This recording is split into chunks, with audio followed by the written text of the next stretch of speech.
अस्सलाम वालेकुम नाज़रीन, मैं हूं जमशेद खालिद और आप देख रहे हैं मैप्स अकेडमी का यूट्यूब चैनल। नाज़रीन, आमतौर पर हमारी वीडियोस मैट्रिक और एफएससी के कोर्स रिलेटेड होती हैं, लेकिन आज की हमारी वीडियो ज़रा डिफरेंट होने वाली है। नाज़रीन, जैसा कि आप जानते हैं कि कोरोना वबा ने पूरी दुनिया के निज़ाम को मुतासर किया है और ख़ुसूसन तालीमी निज़ाम को मुतासर किया है, और इसी कोरोना वबा की वजह से पाकिस्तान में पिछले साल भी इम्तहानात नहीं हो सके और इस साल भी इम्तहानात काफ़ी हद तक मुलतवी हो रहे हैं।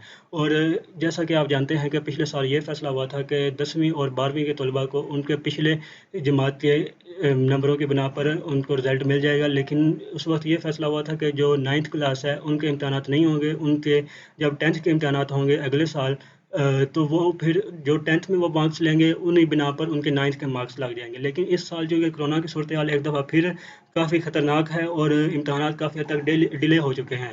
तो अब हुकूमत ने ये फ़ैसला अपनाया है कि आपके सिर्फ इलेक्टिव सब्जेक्ट्स के इम्तहानात होंगे, बाकी लाजमी सब्जेक्ट्स के इम्तहानात नहीं होंगे।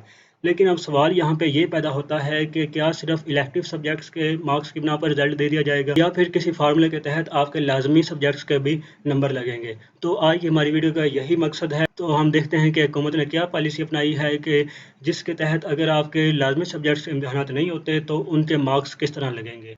तो नाज़रीन, जैसा कि हमने आपको पहले भी बताया कि पिछले साल ये फैसला हुआ था कि आप 10th में जितने मार्क्स लेंगे उसी हिसाब से आपके 9th में भी मार्क्स लगेंगे, और सेम पॉलिसी 12th और 11th के लिए अपनाई गई थी। यानी अगर आप की जो फिज़िक्स है 10th में आप जितने मार्क्स लेते हैं उतने ही आपके 9th में भी लगेंगे। अगर आपके 10th में 95 मार्क्स हैं तो आपके 9th में भी 95 मार्क्स ही लगेंगे।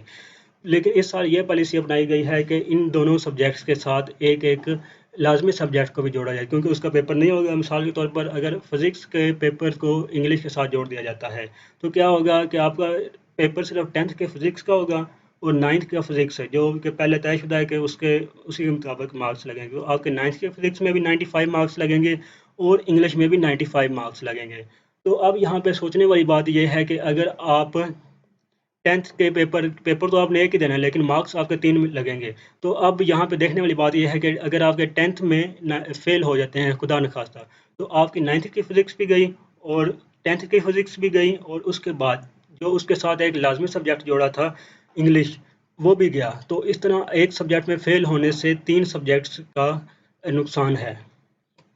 तो अब ये आपके सामने एक फार्मूला शीट है जिसके मुताबिक आपके लाजमी सब्जेक्ट्स के मार्क्स लगेंगे। मिसाल के तौर पर अगर आपका इलेक्टिव 1 जो है वो साइंस सब्जेक्ट है, तो उसी इलेक्टिव 1 को 95% से मल्टीप्लाई करके इंग्लिश के मार्क्स के इक्वल कर दिया जाएगा।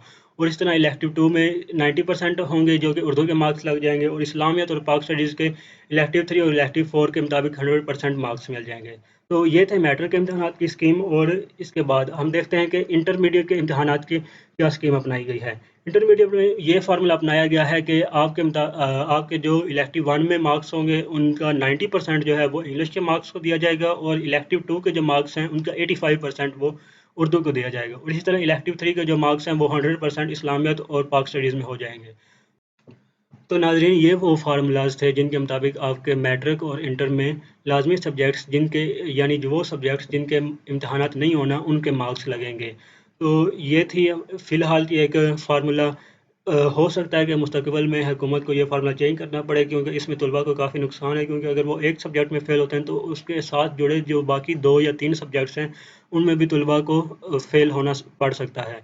तो हो सकता है कि मुस्तकबिल में कोई नया फार्मूला आए, तो फ़िलहाल के लिए यही फार्मूला प्रपोज़ किया गया है। तो उम्मीद करते हैं आपको ये वीडियो पसंद आई है। अगर आपको पसंद आई है तो हमारी इस वीडियो को लाइक करें और चैनल को सब्सक्राइब करें। अल्लाह हाफ़िज़।